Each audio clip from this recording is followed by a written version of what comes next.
kutokea parokia ya Roho Mtakatifu Segerea. Leo ni siku ya Uwaka Day, maandalizi yanaendelea. Ni tukio ambalo limefanyika kitofauti katika msimu huu wa 2026.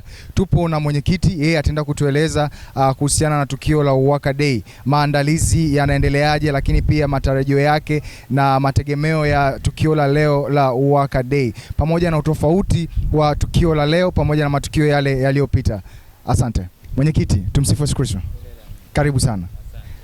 Tuambie kwanza Uwaka Day, kama Uwaka Day leo mmeandaa kitu gani kwa ajili ya wanauwaka wote katika parokia ya Roho Mtakatifu Segerea? Asante sana na kushukuru ndugu mwandishi. Sisi wanaume wa Katoliki wa parokia Roho Mtakatifu Segerea, mwaka huu katika maadhimisho ya Uwaka Day tulidhamiria kufanya kitu tofauti kabisa na miaka mingine, na lengo letu ni kwenda hatua mbali zaidi. Ndio maana maadhimisho ya mwaka huu yamechukua muda mrefu. Tumeanza na novena ya siku 9, lakini tumekuwa na semina ya afya, tumekuwa na semina ya ndoa na malezi, ambayo haya yote ni baada ya kufanya tathmini kwamba tunayo mapungufu mengi yanayotokana na ukuaji wetu wa kiroho, lakini pia namna ambavyo tunavyoishi katika ndoa. Kizazi hiki ambacho nakiona sasa hivi, wengi ni wale ambao ni analog iliyoboreshwa. Kwa hiyo hatukupitia yale mafunzo mengi ya babu na bibi ili kuingia kwenye ndoa. Wengine tumeingia alafu ndio tunakomalia huko. Kwa hiyo mapungufu yamekuwa mengi yanayosababisha pia ndoa kutokuwa imara, lakini pia yanasababisha malezi ya hata vijana ambao wanakuzwa kwenye ndoa kutokuwa bora sana.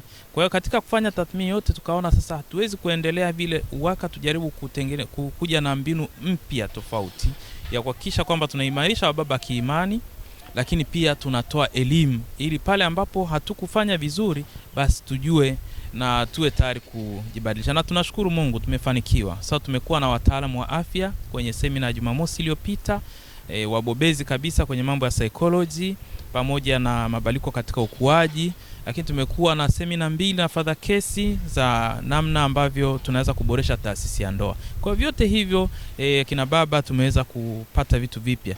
Lakini hili tukio utaona linaitwa Uwaka Day, lakini lina sura ya wanandoa na familia. Linamhusisha baba na mama kwa wakati mmoja. Na hiyo ni ili kujenga bondi zaidi ya kifamilia, kwa sababu tunaona hakuna namna ambayo unaweza kuimarisha ndoa kwa kumhubiria baba peke yake. Ni lazima wote wawili wawe pamoja ili kuweza kuimarisha hiyo taasisi ya ndoa. Kwa hiyo tukio letu la mwaka huu litahusisha baba na mama kwa wakati mmoja, na tunashukuru mwitikio ni mkubwa na mzuri, hamasa ya kushiriki pia imekuwa juu. Kwa hiyo yote haya tunashukuru Mungu kwamba tumeweza kufikia. Hayo ndio yalikuwa malengo na matarajio. Ni kwamba baada ya hapa sasa ukuaji wa kiimani kwa baba, kushiriki jumuiya, kushiriki mambo ya kanisa, utulivu kwenye ndoa, kwenye malezi ya vijana, angalau kuwe na hatua ambayo tumeifikia. Na matarajio tutaendelea kuhakikisha kwamba tunaendelea kuandaa mikusanyiko kama hii, kwa sababu ina matokeo mengi mazuri. Kupitia huku tunafahamiana, tunafahamu karama za watu, uwezo wa watu, tunaandaa pia viongozi wajao, kwa sababu wanauwaka vijana wanaokuwa. Kwa hiyo katika muendelezo huu wote tuna matarajio kwamba Uwaka parokia Roho Mtakatifu itazidi kukua zaidi kiimani, kifamilia, kimalezi, lakini pia katika kufahamiana. Leo ni kilele. Tunaadhimisho la misa saa 11 ya jioni. Na baada ya adhimisho tutakuwa na tafrija ambayo itafanyika mahali hapa unavyoona, ambayo tumeandaa.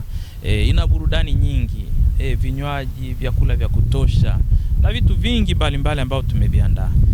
Kwa hiyo tunategemea pia huyu baba ambaye kwa hizi siku 9 ameshiriki novena, ameshiriki semina hizi, basi na misa ya leo, basi takapohitimisha basi angalau tukae sasa tujadili, tutaweza kusikia na maoni ya wengi kwa ajili ya maendeleo ya siku zijazo. Tumsifu Yesu Kristo. Mwenyekiti, Mungu akubariki sana. Sasa ningependa kukuuliza swali lingine.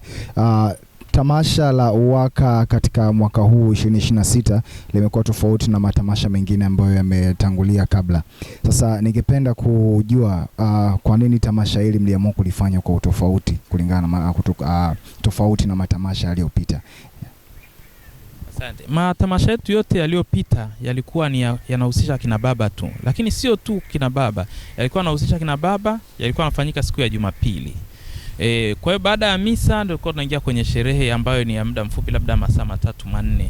Sasa nini ambacho tulichokiona tukaamua kubadilisha, kwamba siku ya Dominika wababa wanakuwa na haraka kwamba kesho Jumatatu ni siku ya kazi, kwa hiyo mtu anataka awe hapa kanisani kwa muda mfupi sana alafu aondoke. Kwa hiyo tukasema mwaka huu tunataka wababa wawepo kanisani kwa muda mwingi, yani baada ya misa wawepo kwa muda mwingi wa kutosha, baba na mama.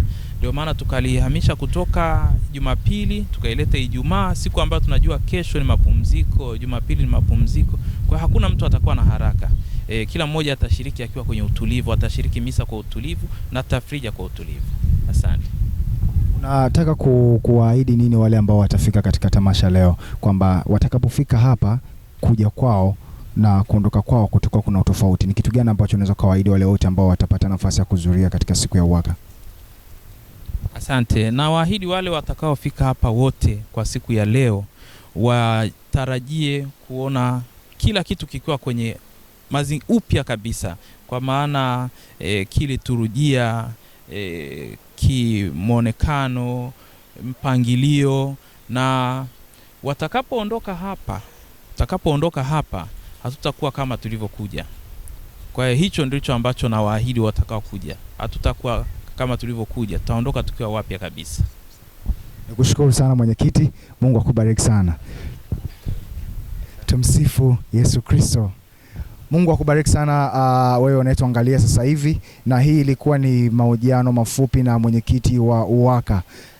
Tunaendelea kufanya mahojiano mafupi na watu tofauti kuhusiana na maandalizi ya UWAKA ambayo yatafanyika majira ya jioni. Endelea kuwa na sisi kuanzia mwanzo mpaka pale tamati. Asante.